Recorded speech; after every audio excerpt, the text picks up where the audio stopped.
नमस्कार, दिन भर की बड़ी खबरों में आपका स्वागत है। मैं हूं आपके साथ अंशिता। आज बुलेटिन में बात होगी बीजेपी को हराने के लिए साथ आई कांग्रेस आपकी, आईसीआईसीआई बैंक से कांग्रेस के सवालों की, देखेंगे जेडीयू आरजेडी की बढ़ती नजदीकियों को, अपने बयान पर घिरे आरएसएस को, जानेंगे महाराष्ट्र में एनडीए में पड़ती दरार को, और बुलेटिन के आखिर में देखेंगे जाने माने कार्टूनिस्ट इरफान की किस खबर पर पड़ी तिरछी नजर। लेकिन दिन भर की तमाम बड़ी खबरों से पहले एक नजर आज की सुर्खियों पर। चंद्रशेखर आजाद की बढ़ाई गई सुरक्षा, यूपी के अलावा चुनावी राज्यों में भी नगीना सांसद को मिलेगी बाई कैटेगरी सुरक्षा। मनोज जरांगे ने महाराष्ट्र के डिप्टी सीएम पर लगाया गंभीर आरोप, कहा देवेंद्र फडणवीस मराठों से करते हैं नफरत। आईसी 814 पर विवाद के बीच नेटफ्लिक्स का बयान, वेब सीरीज में अपडेट किया गया शुरुआती डिस्क्लेमर। सपाट रहा शेयर बाजार, 4 अंकों की गिरावट के साथ 82,555 पर बंद हुआ सेंसेक्स, वहीं 1 अंक की बढ़ोतरी के साथ 25,279 पर बंद हुआ निफ्टी।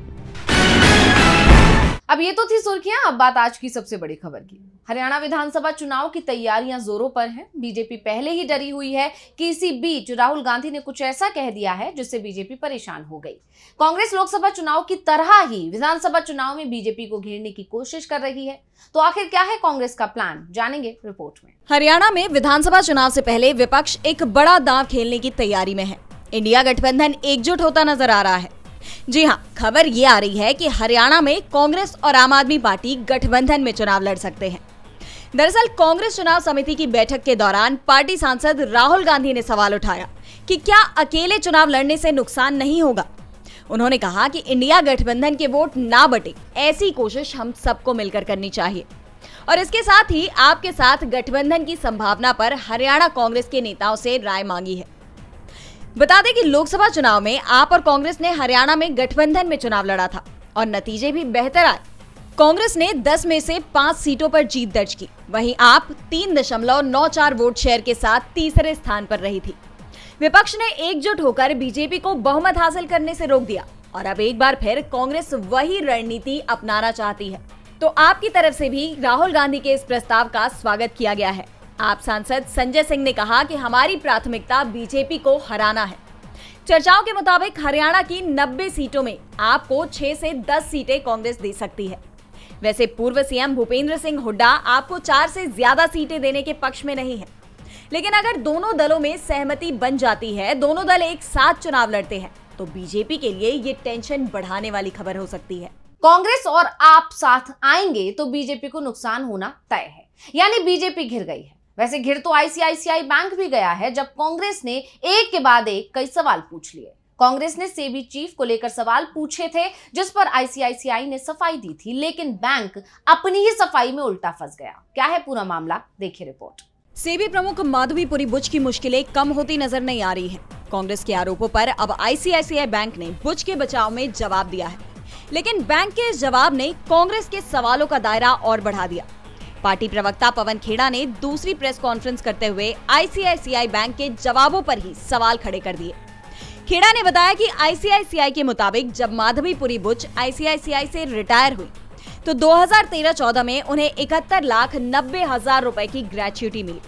2014-15 में उन्हें 5.36 करोड़ रुपए रिटायरमेंट कमिटेड पेंशन मिली।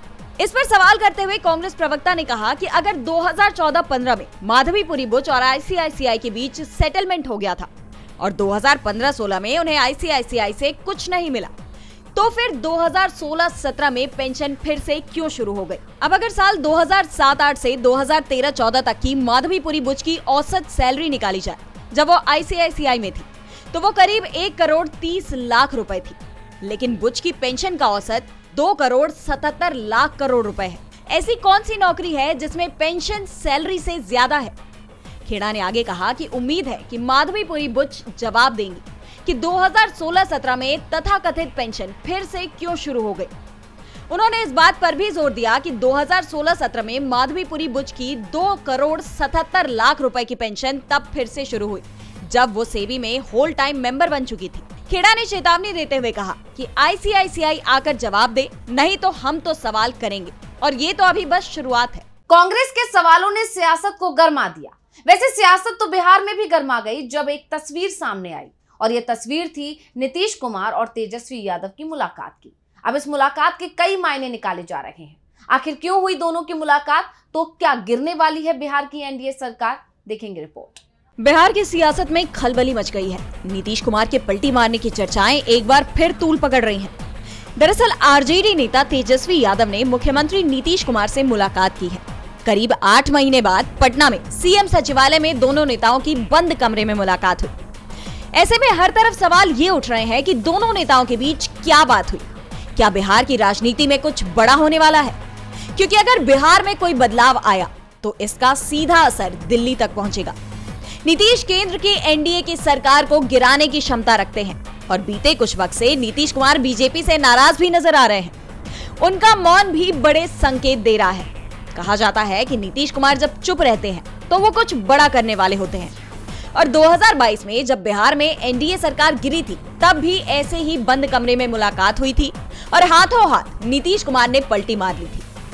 हालांकि तेजस्वी यादव ने कहा कि उन्होंने मुख्यमंत्री से आरक्षण को 9वीं सूची में शामिल करने की मांग पर बात की, लेकिन मुलाकात के सारे पर्चे उन्होंने भी नहीं खोले। वहीं आरजेडी प्रमुख लालू यादव ने 4 सितंबर को पार्टी नेताओं की बैठक भी बुलाई है और इस बैठक से पहले तेजस्वी नीतीश की इस मुलाकात के काफी अहम मायने निकाले जा रहे हैं। दोनों नेताओं की इस मुलाकात ने बीजेपी की धड़कनें भी बढ़ा दी हैं। नीतीश कुमार कभी भी पलटी मार सकते हैं और इस बात का खौफ बीजेपी में है। अब देखना होगा कि नीतीश कब अपना स्टैंड क्लियर करते हैं। वैसे ये सवाल इस समय विपक्ष ने पूछ लिया है, वो भी आरएसएस से। विपक्ष जाति जनगणना का मुद्दा जोरों से उठा रहा है। इसी मुद्दे पर जब आरएसएस की एंट्री हुई तो विपक्ष ने सवाल पूछ लिया। क्या कहा विपक्ष ने, देखिए रिपोर्ट। केरल में आरएसएस के जातिगत जनगणना को समर्थन दिए जाने के बाद विपक्ष संघ और बीजेपी पर हमलावर हो गया है। विपक्ष का कहना है कि आरएसएस और बीजेपी जातिगत जनगणना कराए जाने को लेकर अपना रुख साफ करे। इसी को लेकर कांग्रेस अध्यक्ष मल्लिकार्जुन खड़गे ने एक्स पर एक पोस्ट किया। खड़गे ने लिखा कि आरएसएस स्पष्ट रूप से देश को बताए कि वो जातिगत जनगणना के पक्ष में है या विरोध में है। देश के संविधान की बजाय मनुस्मृति के पक्ष में होने वाले संघ परिवार को क्या दलित, आदिवासी, पिछड़े वर्ग व गरीब वंचित समाज की भागीदारी की चिंता है या नहीं? खड़गे के ट्वीट के बाद लालू यादव भी कहां पीछे रहने वाले थे। आरजेडी सुप्रीमो लालू यादव ने भी संघ और बीजेपी को अपने ही अंदाज में घेरा है। लालू ने लिखा कि इन आरएसएस बीजेपी वाला को कान पकड़ दंड बैठक करा इनसे जातिगत जनगणना कराएंगे। इनकी क्या औकात है जो ये जातिगत जनगणना नहीं कराएंगे? इनको इतना मजबूर करेंगे कि इन्हें जातिगत जनगणना करना ही पड़ेगा। दलित, पिछड़ा, आदिवासी और गरीब की एकता दिखाने का समय अब आ चुका है। साफ है कि आरएसएस ने जाति जनगणना पर बयान देकर एक तरह से सेल्फ गोल करने का काम किया है, जिसके बाद विपक्ष के हमले से संघ और बीजेपी की मुश्किलें बढ़ सकती हैं। आरएसएस बीजेपी के बीच पहले ही खटपट चल रही है। ऐसे में जब आरएसएस ने जातिगत जनगणना का भी समर्थन किया तो ये साफ हो गया है कि दोनों के बीच कुछ भी ठीक नहीं है। बीजेपी इस समय बहुत खराब स्थिति में है। इधर आरएसएस दूर हो रहा है, उधर एनडीए में सहयोगी दल भी दूर होते नजर आ रहे हैं। अब महाराष्ट्र से भी एनडीए में दरार पड़ने की खबर आ रही है। महाराष्ट्र में इस साल के अंत में विधानसभा के चुनाव होने हैं। हालांकि अभी तक तारीखों का ऐलान नहीं हुआ है। इसके चलते सत्ताधारी महायुति में सीट बंटवारे को लेकर कोशिश तेज हो गई है। महायुति में सीट बंटवारे को लेकर लगातार बैठक चल रही है, लेकिन बीजेपी और एनसीपी के बीच 21 सीटों पर पेंच फंस गया है। ये वो 21 सीटें हैं जिन पर 2019 के विधानसभा चुनाव में दोनों दलों में काफी टक्कर का मुकाबला देखने को मिला था। इनमें से ज्यादातर सीटें पश्चिम महाराष्ट्र से हैं और दोनों ही पक्ष इन सीटों पर दावा ठोक रहे हैं। इसको लेकर अंदरूनी कलह भी देखने को मिल रही है और दोनों दलों के नेता एक दूसरे पर हमलावर दिख रहे हैं। बीजेपी के कुछ नेताओं ने तो पार्टी तक छोड़ दी है। इस बीच सीटों की संख्या का मामला भी फंसा हुआ है। बीजेपी 50 से ज्यादा सीट एनसीपी को देने को तैयार नहीं है, तो वहीं अजीत पवार 60 सीटों पर अड़े हुए हैं। सीटों की दावेदारी का टकराव बीजेपी और एनसीपी दोनों पर भारी पड़ रहा है। वहीं अजीत पवार गुट के सीनियर लीडर रामराजे नाईक निम्बालकर ने बीजेपी के खिलाफ आवाज बुलंद की। बीजेपी के हर्षवर्धन पाटिल समर्जित खटके इंदापुर और कागल विधानसभा क्षेत्रों से चुनाव लड़ने की आस लगाए बैठे हैं। ये दोनों सीटें एनसीपी अजीत पवार के पास हैं।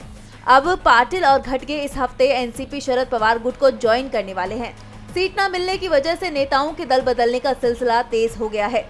महायुति में अब बगावत की स्थिति देखने को मिल रही है। महाराष्ट्र एनडीए में टूट हो सकती है। कहा तो ये भी जा रहा है कि अजीत पवार घर वापसी कर सकते हैं। वैसे घर वापसी तो हरियाणा में हो सकती है।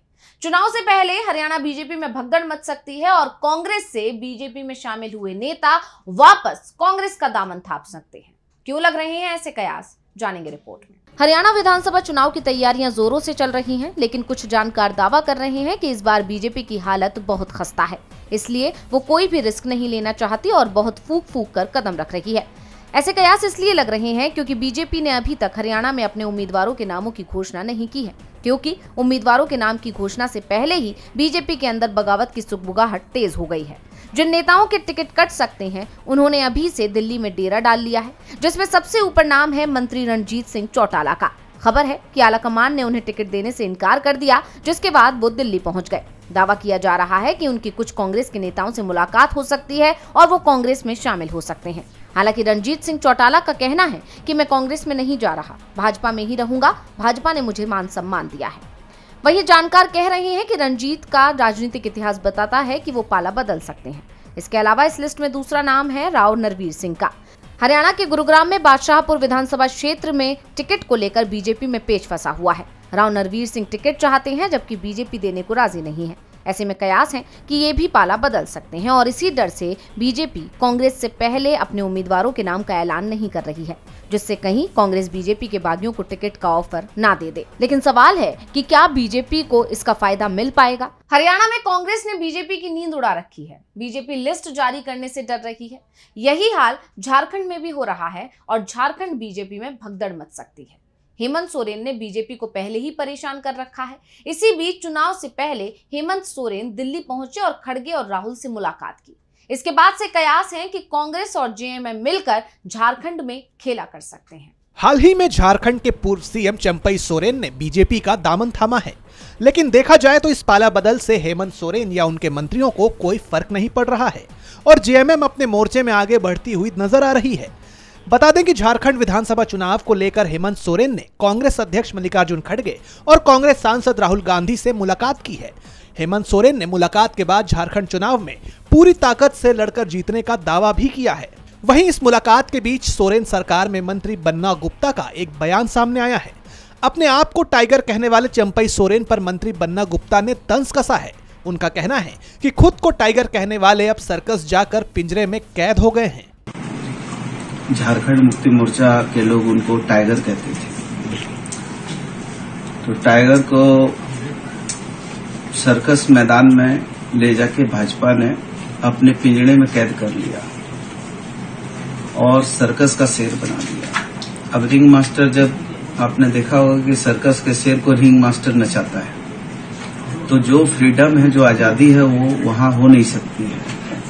हम लोग बचपन में एक कविता पढ़ते थे कि हम पंछी उन्मुक्त गगन के। इससे साफ है कि जेएमएम भी इस बात को बखूबी समझ रही है कि चंपई ने बीजेपी में जाकर बहुत बड़ी भूल कर दी है, क्योंकि जो सम्मान और पद उन्हें जेएमएम में मिला वो उन्हें शायद ही कभी बीजेपी में मिल पाएगा। और बुलेटिन के आखिर में देखेंगे जाने माने कार्टूनिस्ट इरफान की किस खबर पर पड़ी तिरछी नजर।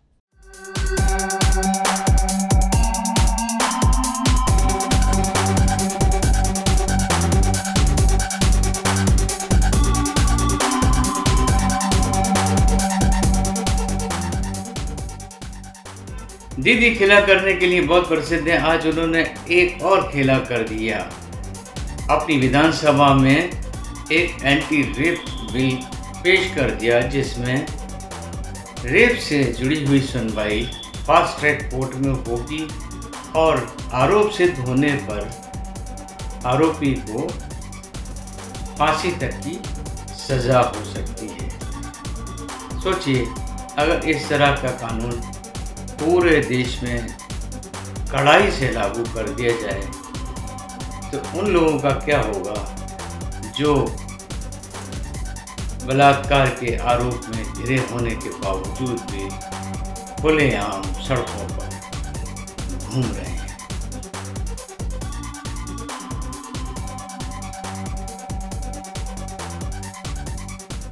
बहुत बहुत शुक्रिया इरफान जी। तो आज के इस बुलेटिन में इतना ही। आप देखते रहिए डीवी लाइव। मुझे दीजिए इजाजत। नमस्कार।